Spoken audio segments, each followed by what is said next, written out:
Hey guys, and welcome to this week's video. Now this week I'm going to talk about my first therapy session of the new year. I had it a few days ago and wow. The first one back after having a few weeks off is always quite tough because you've been left to deal with issues and your feelings on your own for a few weeks and things build up and you sort of have a lot to talk about. But also the very first one of the new year is very draining and a very intense session because obviously you've had the holidays like Christmas and New Year, but it's also the first session of a brand new year where you're sort of evaluating the last year and also evaluating what you want to do with this year and how you want to progress. The first session is always really tiring and draining and just really hard to muggle through with. I know quite a lot of people never know whether to try therapy or not, or if it's a good thing or not, and honestly I was that type of person. I never wanted therapy. I didn't really think that it would help it, that how talking about a problem could solve it, but that's probably the only thing that does solve it is talking. There's a reason why it's called talking therapy, because you have to talk about your problems, and the longer you bottle it in, the harder it is to deal with. When it came to my session, I was sort of nervous just because obviously I had a lot to get off my chest because I hadn't seen her in a few weeks. There was a lot that had gone on over the holidays, but I was also nervous because you're admitting things and you're evaluating how you want this new year to go and how you want to progress and how you want to see your mental health go this year. And it's really, really hard to think of something and believe that by the end of this year I want to have this dealt with. I don't want to be in this every week, or have a goal in your head about your mental health, but then you have to have it realistically. I have been in therapy for years now. I've had my mental health issues for years. I've dealt with them. I have gone through stages where I didn't need week to week therapy, but then I've also gone back where just an hour seemed impossible to live.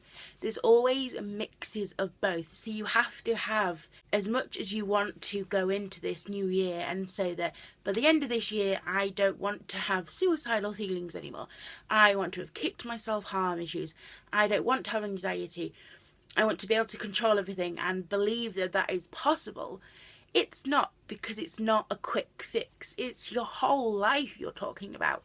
You have to battle your mental health your whole life. Yes, a lot of that life you might have control over it, but sometimes you won't.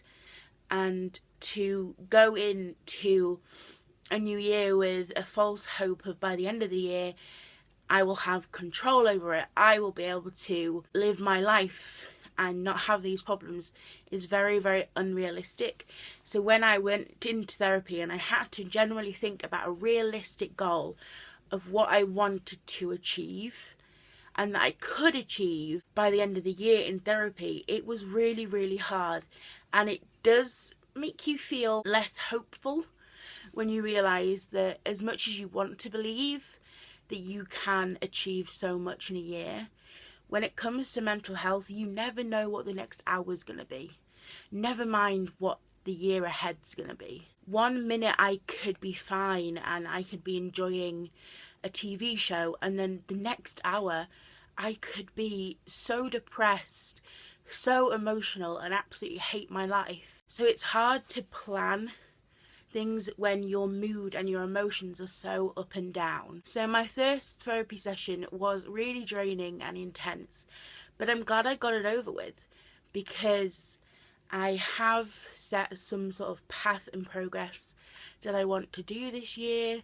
I got a lot of things off my chest that I held in over Christmas and New Year, and I feel more comfortable in the new year now and accepting that I can't think of this as a huge milestone I have to conquer.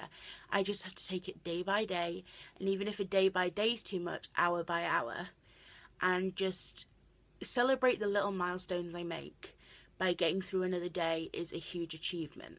And it feels good to be back in therapy, because having someone there that you can confide in weekly and with no judgment, and is there to generally help you and is there to guide you and just support you, is massive.